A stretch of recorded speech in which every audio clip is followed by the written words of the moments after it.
I was recording videos today, and I'm rewatching them, and all you see is my head glowing like a damn light bulb. It's I'm like I shouldn't have shaved.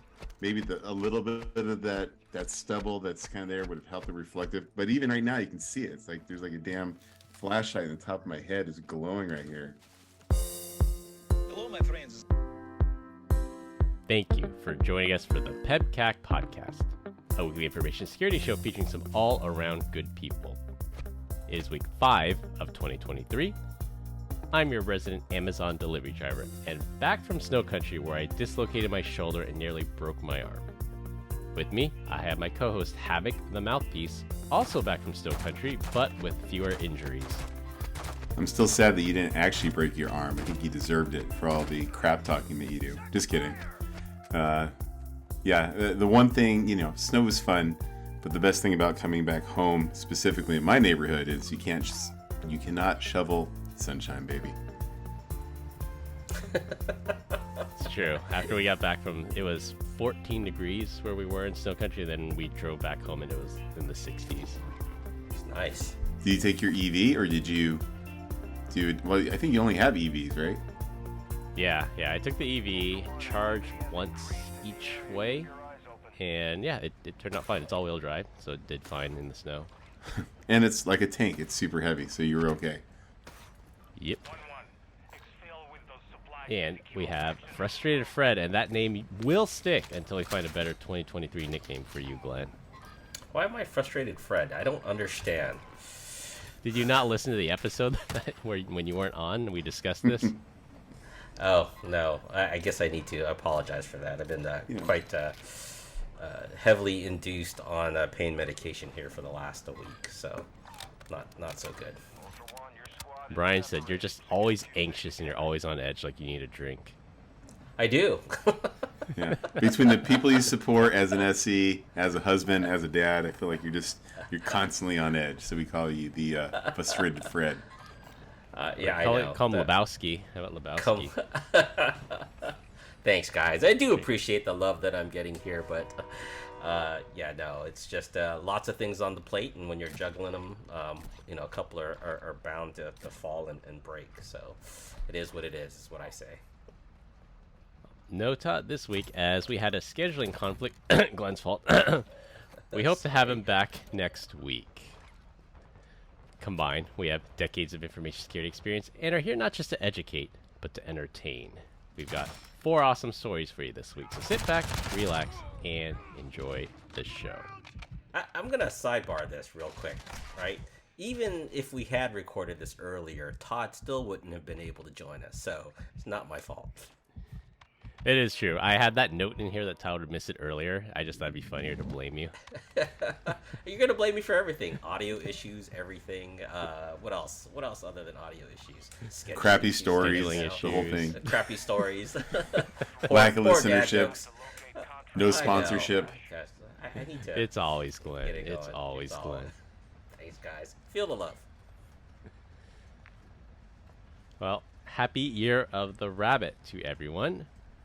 Us here in California, the Asian American community had a rocky start to the new year, and we remember those who we senselessly lost in Monterey Park, Almost Alhambra, and Half Moon Bay. So is Almost Alhambra, is that the actual name of it, or are you just saying it was almost around there? So the attacker from Monterey Park intended to commit another act of senseless violence in Alhambra, but a really brave citizen tackled the guy, wrestled the gun away, and forced the guy to leave before he could do any damage. Didn't get shot and didn't shoot the attacker. That's amazing. I saw that video and I was like, that is some amazing restraint on his part. Yes, the disarmor person. Amazing restraint. He just basically yelled at him, pointed at the door, and told him to leave. Yeah. I would Was not that have another been so Asian kind. person that did that? I didn't see that. Was that another Asian person that wrestled the weapon away? Yeah, it was an Asian guy with an amazing mustache as well. His mustache game was 100% on fleek, as the kids like to say. Nice. Unlike yours. Sketchy and pedophile-ish. I'm Get in the van, kids. Trying to win a bad mustache contest. I definitely got this one in the bag. Yeah, I'm just kidding. It's not that bad. You can grow something. I couldn't grow one if I wanted to, and you know that. So, but I can grow hair on top of my head, unlike the man, Mr. Clean over here. Yeah, Mr. Jesus. Clean manscaper. Yeah. I was recording videos today, and I'm rewatching them, and all you see is my head glowing like a damn light bulb. I'm like, I shouldn't have shaved. Maybe a little bit of that stubble that's kind of there would have helped the reflective. But even right now, you can see it. It's like there's like a damn flashlight on the top of my head is glowing right here. So whatever. It would I help. Some blush. Time for some blush. Yep. Ask Corinne or your daughters. Get some foundation or powder up there. That's what they do on the TV. I'm thinking wig. I know what to send you. Wig or maybe a hat. Ooh, I could be Beanie Brian.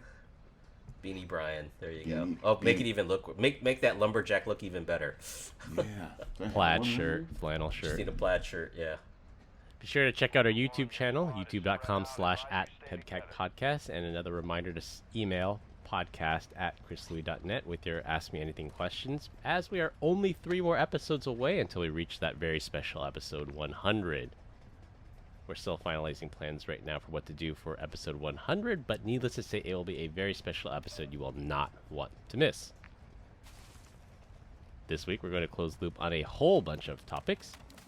Open with new Apple product releases. For our first topic, we talk about a different type of ChatGPT arms race. Next, we have Microsoft using AI to vish you. For our third topic, we have a ransomware of the week story. And we'll close with Amazon's end to their not-so-charitable program. Closing the loop this week, the Russian dark market Solaris was hacked and taken over by rival Kraken. Just straight up hijacked. So last week we said the guy Alex Holt from Holt Security hacked Solaris, the Russian darknet marketplace, stole a bunch of Bitcoin and donated it to a Ukrainian charity. I think the rival Kraken took a page out of the book and said, hey, these guys must be vulnerable. They hacked their backend, completely took everything from them, and just stole all their users, stole all their data, and all the old Solaris users now have to register on Kraken. That's pretty wild. So when I went to go read the article, I got paywalled. You didn't get the paywall? I don't think I got paywalled. No, I don't know what you're talking about. It was like the first 3 sentences. That was it. Oh, you mean, yes, it is played you have to log in. I think you have to use reader mode or something. So pro tip out there, if an article loads for you, but it's partially blocked, like I think Washington Post does it, go to Firefox or go to your mobile device and put it in reader mode, and then it allows you to read it unimpeded. That is actually a cool tip. I'll have to try that out. He said Pete. Reader mode. But you get the gist of it. Yeah, we do. Well, good for them. Or bad for them. I don't care. They at least have a cool website name, Kraken. I like it. Kraken, yeah. People thought it might be politically motivated, but Kraken has close ties to Killnet and is pro-Kremlin, so it's definitely not politically motivated. Kraken is just straight-up opportunist, saw that there was a vulnerability in Solaris, and stole all their users, stole all their code, and stole all their Bitcoin. That's funny. Reminds me of that one like YouTube video. It was like, hide your wife, hide your kids. You guys know what I'm talking about? Yeah, and Antoine Dodson. Yeah. You don't have to come and confess. We're going to find you. Can't do the accent. The Apple Watch ECG app saves the life of a pregnant woman and her unborn baby.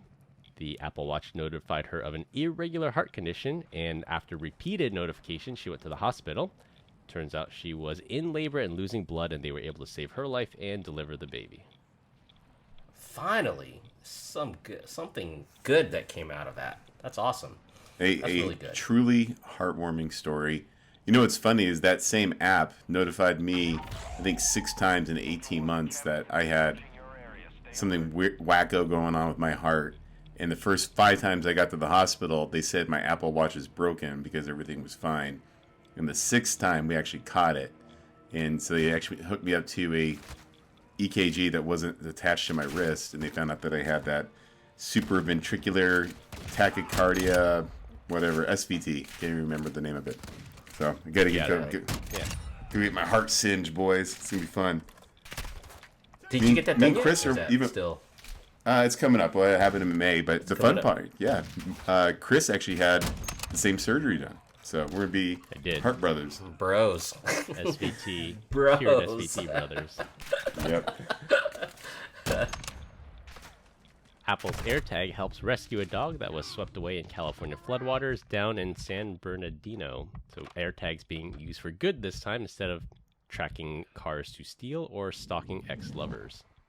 I call BS on this. Like, there's a proximity factor into the AirTag. It's not like it just works anywhere. They found the damn dog in like an access tube in the middle of nowhere. It's not like this thing was phoning back home. So unless someone happened to walk by. Yeah, that's the whole point, right? Is that it's the possible. last known location based off of someone else's pinged it. iPhone. Yep. Yeah. It's possible, but what, like, this based off of where this dog was? I doubt it. I don't see that actually happening. I think they just found a dog, the original, like, you know, if lost, call owner, and they're like, oh yeah, AirTag saved the world. Not buying it. Such a pessimist, Brian. T-Mobile informs customers of yet another data breach. Cue roll eyes emoji here. An exposed API is to blame this time, and the information for 37 million customers are now out in the open. If this sounds familiar, it's because it is. They suffered a massive data breach last year, which we covered on the podcast, because they left Telnet open on an internet-facing router. This is the 8th breach they've had since 2018. But who's counting? But apparently this was an API that they had, quote-unquote, protected. So any high sensitive data never left. So I'm thinking they must have had a WAP or a WAP. I don't know what you call it. I know what it stands for there. Maybe some sort of cool DLP policy. But still 37 million records are out there. I wonder what was actually included in that. Has to be some PII data. Was this bigger than last time? Or is this just another data breach? Similar amount of information. I'm just trying to look for it. I think it's less. I think last time was in the 40-something million, but I think there's actually PI data in this. If T-Mobile says nothing bad was lost, I think that's just their PR department trying to put a spin on it. I think they actually did lose some information they shouldn't have lost. Well, 100% they have my data now, so well darn. And yours too, Chris. Yep. Are you guys T-Mobile users? Awesome. I'm not. I didn't know you guys are T-Mobile users. Chris is he's frantically taking notes of what to edit out for the things. Like, I don't want anyone knowing I have T-Mobile. No one's going to find me. OPSEC fail. I will say, within the last 20 years, I was a T-Mobile subscriber. Whether I'm currently one or not, I'll leave it up to you to decide. That's fair. That's fair. I've never been a T-Mobile subscriber. Lastly, AirDrop for everyone is only I'm not limited for done. 10 minutes. Damn you. Go ahead, Brian. So there's two stories. Like, it wasn't working at T-Mobile, but it was working at AT&T. And do you guys remember Mike Jones? He's a rapper. Mike Jones. Yeah. Mike Jones. He had that song. He's all 281-330-8004. Hit me up on the low. He was an AT&T customer. I plugged it into the system and it came up. It had his house out in the middle of nowhere. It actually was said, it in the middle of a lake in Oklahoma? No, it wasn't. It was like Louisiana, I think. But yeah, it had his name and address and Mike Jones and the whole thing. So, and then it was also That's funny. and you know, like how people always come in, they're like, hey, we want to pick out a phone number and we want it to spell something. And I promise you, anything you can spell has already been taken. However, a young gentleman came in and he ended up getting, I won't say the prefix, but it was an area code. I'm sorry, the area code, but the last 7 digits were nutsack. So at any point in time, I know I can dial NUTSACK and get a hold of him. He's never letting that number go ever. That is cool. All right, on the topic of phones, lastly, AirDrop for everyone is now limited to 10 minutes. So the feature that Apple rolled out to comply with Chinese regulators it was silently added in 16.2. I noticed it was on my iPhone, but there was no big fanfare about it. And just last night, I installed 16.3, which adds support for physical security keys for your two-factor authentication. And now it rolled out globally the advanced data protection, fully end-to-end encrypted iCloud backups. Which happens to exclude mail, contacts, and calendars. But my favorite thing on the advanced data protection is that the encryption keys are only stored on the device. So they're completely wiped out from anything iCloud or Apple related, which is like freaking awesome until you drop your phone and break it, and then you're probably like, shoot, I just lost everything. That's why you have the recovery phrase, and you have the recovery contacts that can save it. Oh, look at that. Chris has already studied up on it. I like it. I have. It's actually really cool. Like, if you want to take a deep dive into the crypto that they did, Brian's right that right now iCloud controls the encryption keys, but when you turn this feature on, they rotate the keys, and then they have your phone generate the keys, securely send it to Apple. So they completely rotate the keys, redo the encryption, and then Apple never has possession of the encryption key. So even under court order, they cannot hand over your data. For our first topic, there's really no surprise here that Russian underground crime firms are beginning to discuss how to use OpenAI's ChatGPT chatbot while residing in Russia. Due to the sanctions against Russia because of their ongoing war in Ukraine, OpenAI's parent company of ChatGPT implemented a geofence for Russia. Members on these underground forums are trying to circumvent restrictions in 3 ways. Number 1, bypass the geofence to use ChatGPT inside of Russia, and this can be done with something like a VPN. Number 2, how to use stolen credit cards to register and sign up for higher tiers of ChatGPT. ChatGPT implements additional controls for credit card use requiring SMS verification for the cardholder, and also ban credit cards originating in Russia. Lastly, SMS verification for accounts. ChatGPT will not allow Russian phone numbers to register, so fake or virtual phone numbers have to be used. This just goes to show how powerful ChatGPT can be in the criminal underground, that hackers are going to such lengths to gain access to it inside of Russia. Do you think ChatGPT would know that you're coming from a VPN? Could they geofence VPNs as well? Yeah, maybe they might follow like the Netflix or the Hulu model that says if you're coming from a proxy or a VPN, they'll block you. Or Ticketmaster does that too. All I know is that I actually went down a little bit of rabbit hole into like, what do you mean you can pay for ChatGPT? And so the OpenAI website has like an enrollment thing, and it talks about all the different things that you want. And it's all API based, but the crazy example that they give is like, you can be like, hey, generate an image. So not just even text, I want to see an image of a white Siamese cat. And you're like, okay, you get it. You're like, I don't like how that looks. It looks legit. So you're like, instead, give me a close-up studio portrait of a white Siamese cat that looks curious with backlit ears, and this son of a gun will generate it. It's frightening. Wow. Yeah, like Dolly right there. Yeah. Art generation, image generator. But yeah, you get text completion, image generation, fine tuning, code completion, embeddings, and I think I went on to let me double check some of the examples. So they have like APIs for Slack. Like you can create a ChatGPT channel in Slack and talk to it just like you would anyone else in your organization. Yeah, there's one, I think. So for the really lonely people out there, there is a friend chat. So you just want to create an API and have it talk to like you just hanging out with Glenn and Chris on Signal. Yeah, they can do that. I tried using it the other day and said ChatGPT was full. Please wait or sign in later. Is it just because so many people are hitting that service? Yeah. Yeah, there's exactly sites you can look up to find out when the peak usage is and then not use it at that time. Did you guys see, I asked it to write a biography based off of my work history. So it's like, hey, write a quick biography of me. These are the places I worked. This is what I did. And it spit out something. I was like, hey, you know what? Make it a little bit more risky, a little bit more fun and playful. And it was like I'm talking to something. Like it's a chat, right? It's not like ask these linear questions. Natural get it back. language processing. Yeah. And it comes back and rewrites the thing. Create my resume. That's awesome. It was insane. Like it was spot on. Like I was like, wow. And it did make it fun. Yeah. What do you think some of the first things, though, if we go back to the story, right, that the Russians are going to do is like, tell me something about what? I mean, like I said, maybe I just don't have that devious type of mind.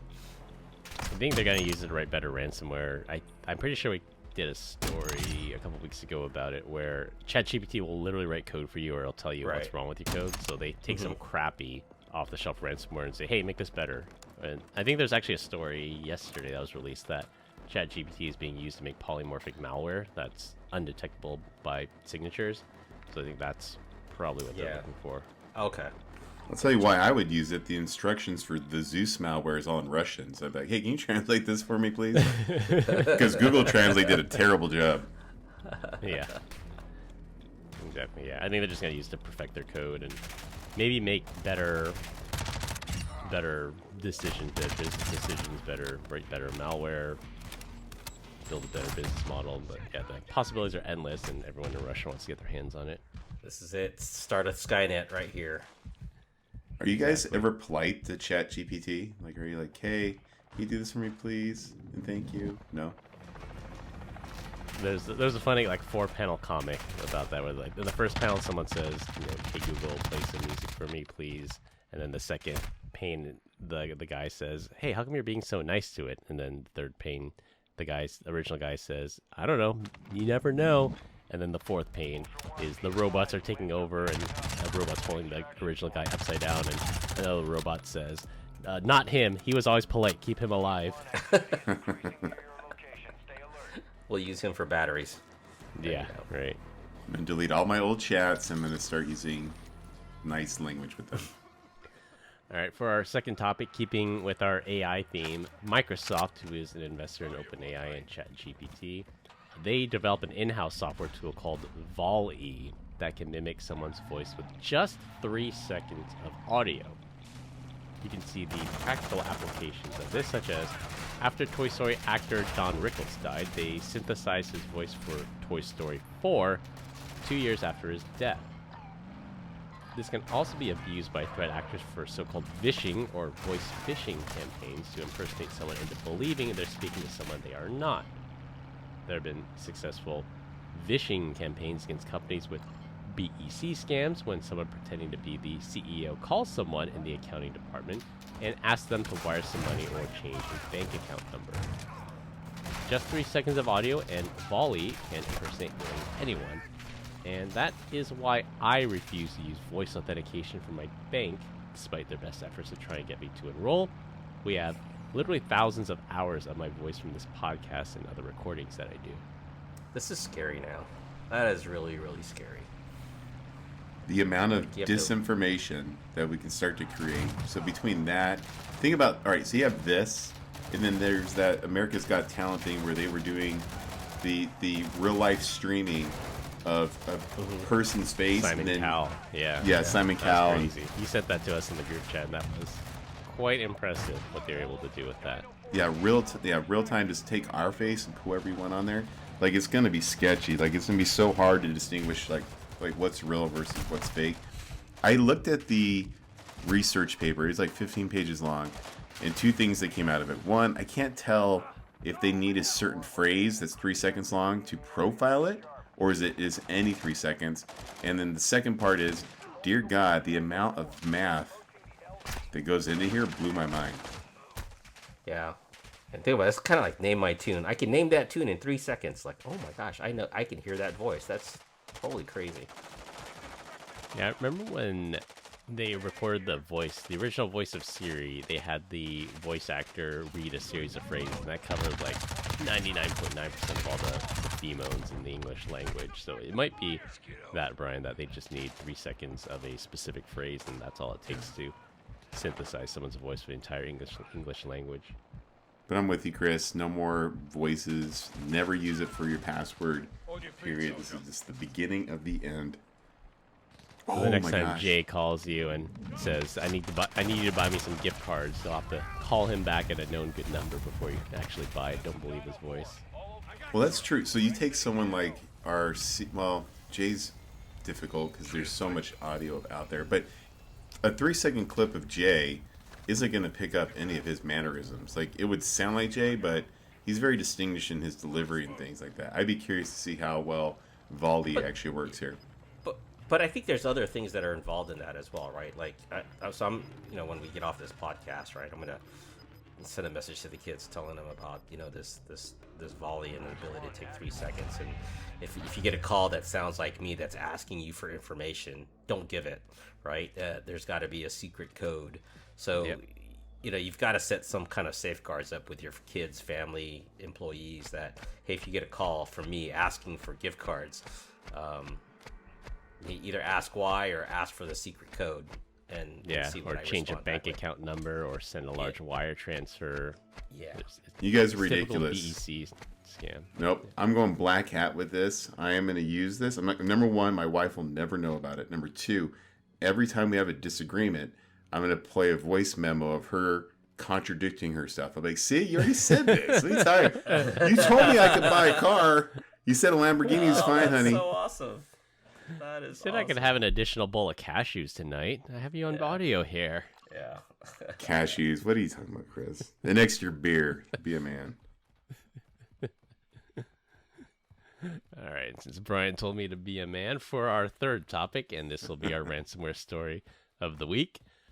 Riot Games, the makers of the smash hit League of Legends, was just ransomwared this past week. Attackers infiltrated and stole the source code for League of Legends by social engineering one of their developers. The breach was limited to the development environment and no player data was exposed, but the hackers made contact and demanded $10 million to not release the source code, but Riot so far has refused to pay. Riot follows an interesting trend from 2022, where ransom payments to threat actors fell by 40% compared to 2021 because so many companies are just refusing to pay the ransom. According to research done by Chainalysis, total money received by ransomware actors in 2022 fell to just $457 million, down from the record $766 million the year before. As Brian likes to say, that's still a lot of scratch. You know what other trend they're following?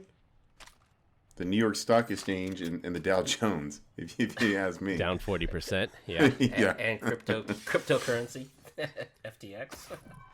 Hey, crypto's mooning again. Bitcoin's above 23,000 again. Did you guys hear the rumor as to why it was mooning? I did not. It's always something. What's it this time?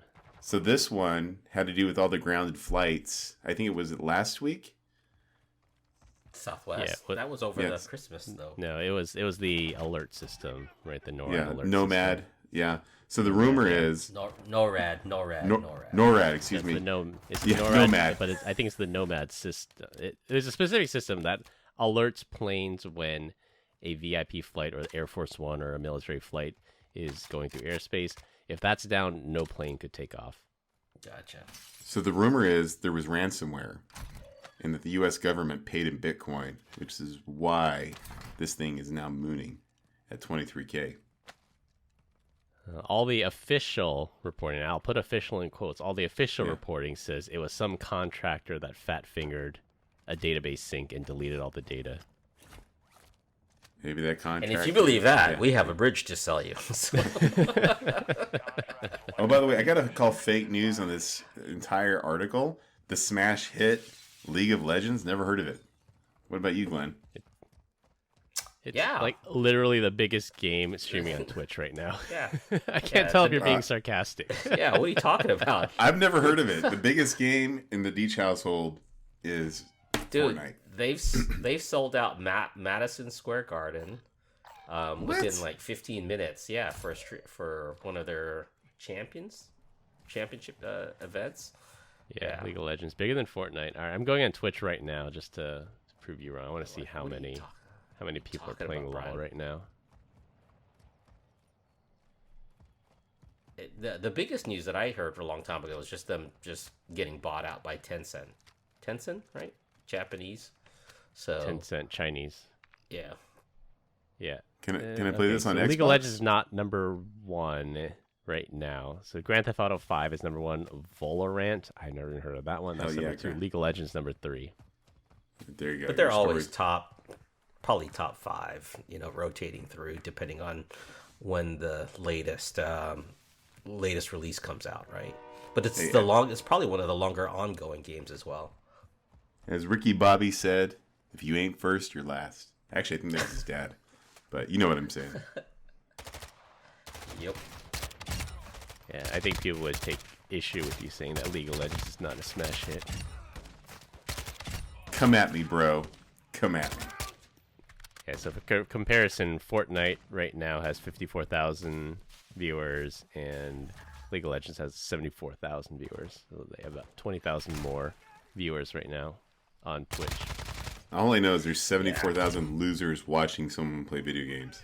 Good job. There goes the adage. Yeah, There goes remember? that demographic and that sponsorship. There goes the adage of my mom telling me when I was younger that you'll never make any money playing video games. Get off that video game. And you see these things where these events are like $2-4 million purses. No, she was right. You suck at video games, so I'm with your mom on that. I do. I get vertigo now. So Yeah, well, Riot did say that as a result of this breach, they have to... I don't know if they have to burn everything to the ground, but they're not releasing any updates because they just can't afford any kind of supply chain injection. They have to code review everything before they can release any kind of updates to anything. So the League of Legends players, their roadmap got set back, I don't know how many months now. So that's definitely going to have a business impact. I had a buddy that sold into Riot Games, and this would probably be about 10 years ago. And the one thing about Riot Games, at least back then, culturally wise, they were just like jerks. They just thought that their stuff didn't stink and that they can do it better than anybody else. So I wonder if this is coming around to bite them in the pants. It's a little bit of hubris, right? yeah. Pride cometh before the fall. All right, for our last topic, and it will be a rotating topic every week. This week we're going to talk about Amazon Smile. I got an email from Amazon stating that they were ending the Amazon Smile program amid cost-cutting measures. Are you guys familiar with Amazon Smile?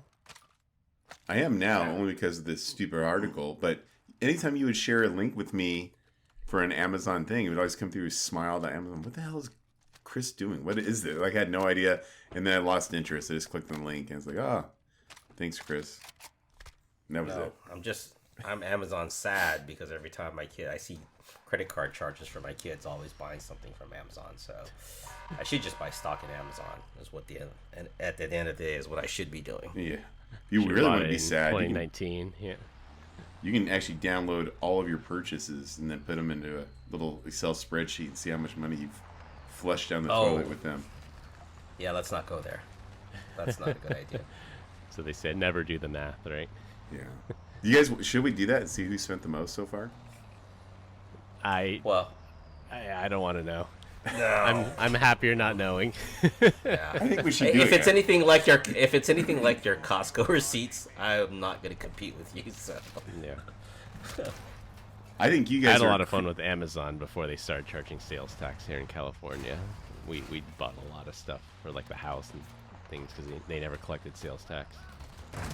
Although I legally have to say I mailed the sales tax to the franchise tax board every year. At the end of the year, I'd calculate. I mailed them a check. I never did sales tax evasion by using Amazon.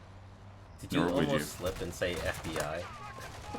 FTB, Franchise Tax Board. Yeah, we have a weird acronym here in California. Well, anyways, Amazon started a program to donate a portion of your eligible sale to charity. All you had to do was type smile.amazon.com into your address bar, and they would donate a portion of the sale of the item you bought as long as it was sold and fulfilled by Amazon. It seemed like a great program. It was literally free money for your favorite charity. That is until some ex-Amazon engineers who worked on the program went on Reddit and explained its origin. It turns out that a good amount of traffic to Amazon was driven there by rival Google. Someone would type in, say, best leaf blower money can buy into Google, and Google would link to a leaf blower on Amazon. If the user bought it after getting directed there by Google, Amazon would have to pay an affiliate fee to Google for the referral. In response, Amazon created Amazon Smile because the donation only works when a user explicitly types in smile.amazon.com into their address bar and not go through Google. Amazon wanted to make the program cost neutral, so whatever affiliate fee they were paying to Google, which was their rival, they could donate to charity. Amazon gets some good PR, and Google loses some revenue, so it was a win-win. This should have been obvious to me because Amazon Smile was not supported in their mobile app for the longest time, and when it was finally supported, there was an opt-in model, and users would have to opt in several times a year. It would auto-opt you out over time. It was like Amazon was trying to make it difficult for the Amazon app users to enroll, and it worked. Sorry, I'm over here on mute, just talking away. It makes sense. What's kind of interesting, though, is that Google does, I mean, it's like the default search engine for things. For so many, browsers and whatnot, and you just have so many people that just use it. I think I've done an incredible job educating my family that if you are going to use Google, we don't click on sponsored links. And in fact, even if you're at the house, at least, none of those links work. You just get blocked. Just pie hole dump it. The pie hole. Yep. And then one day, my daughter's boyfriend came over, and his older brother came over. And I forget what we were doing, but he's literally using Google to do shopping. I was like, I'm like, what the hell do you mean Google shop? Like, he's like, yeah, man, it's a great way to find stuff. I've never in my entire life used Google to purchase anything in the entire world. I didn't even know that was a thing. I maybe look for product reviews, but I wouldn't go out to shopping.google to, see what's available out there. I've used it just to balance out what I'm seeing on Amazon, and half the time it's pointing to Amazon anyway, just probably like the way it's done here. Then of course, products that you can't find in Amazon. I do a lot of car restoration things, so some of the parts aren't on Amazon or on the used market. So probably the only way I'm going to find it, and it's either from there. It probably points to eBay half the time. More than half the time. For those very niche items. Yeah. There's a website I haven't been on in forever. eBay. Wow.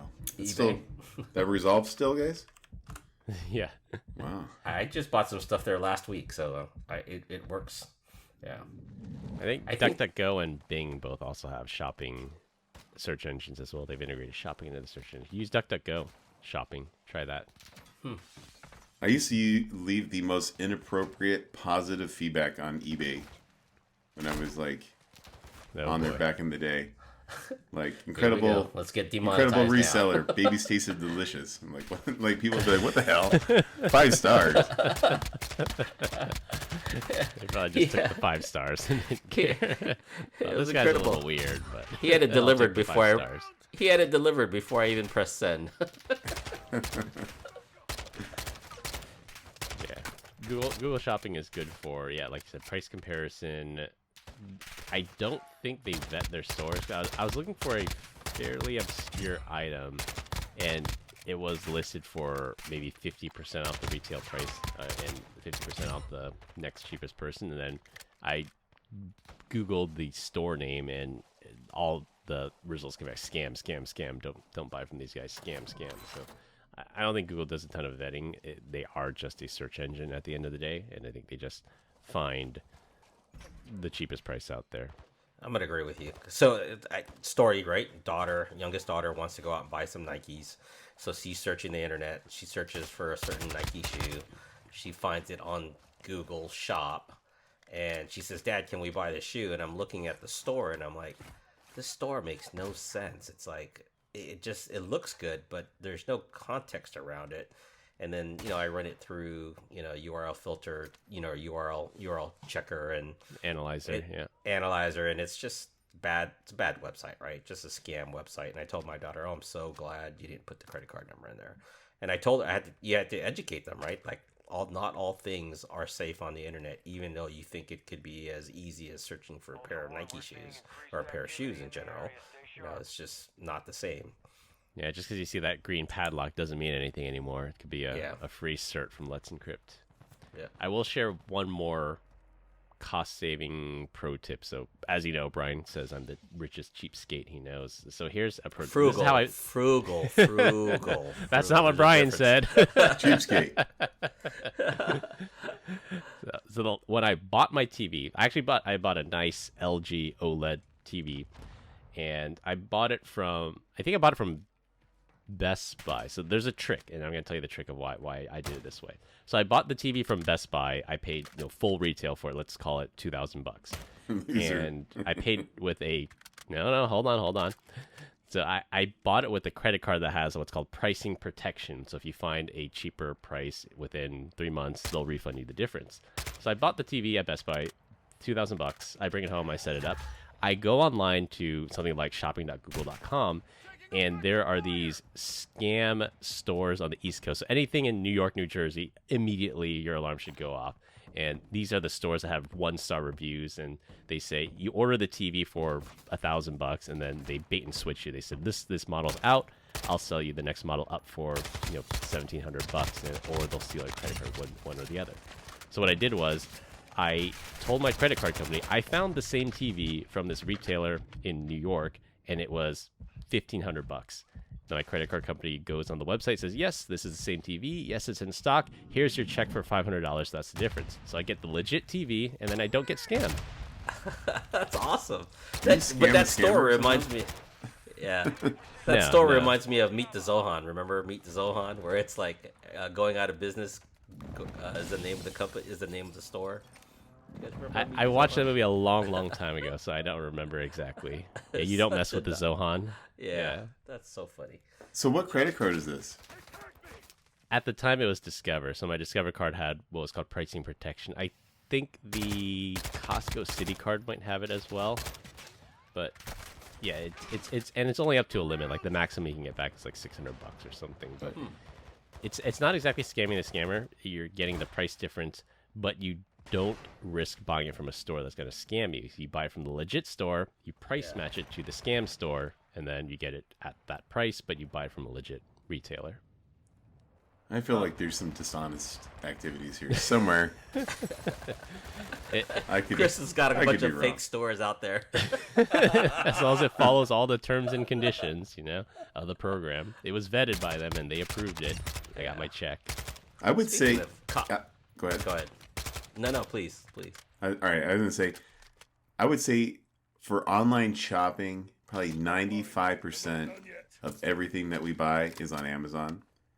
The only thing that I would say that we don't buy off of Amazon is going to be specifically around like shoes or clothes. I just won't buy from Amazon when it comes to that kind of stuff. But if I were to like go buy like a monitor, right? And so let's say I'm looking at this LG monitor, it's $300, and I could save $50 by buying it through Newegg. I'm just gonna buy it through Amazon. I'll spend the extra $50. I just want the hassle. Are you guys like that too? A to Z guarantee, and then hopefully you have the Prime card that gives you 5% back.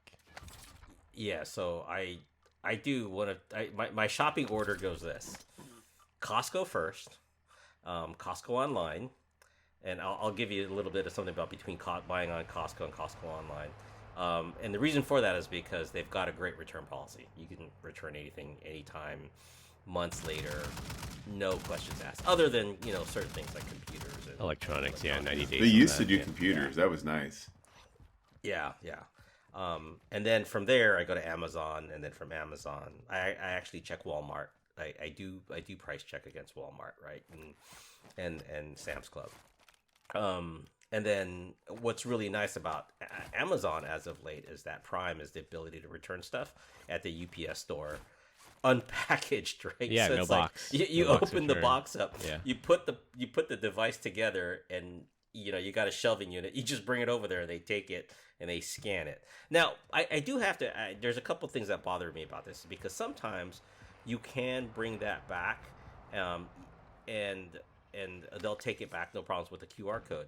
But the other day, I bought a light switch, and I swear to God, I bought it off of a Prime, based off of Prime, and it was Amazon fulfillment. But I still had to box it up and send it back with a packing slip. That kind of drew me out. I was like, you think all things would be done that way with Amazon?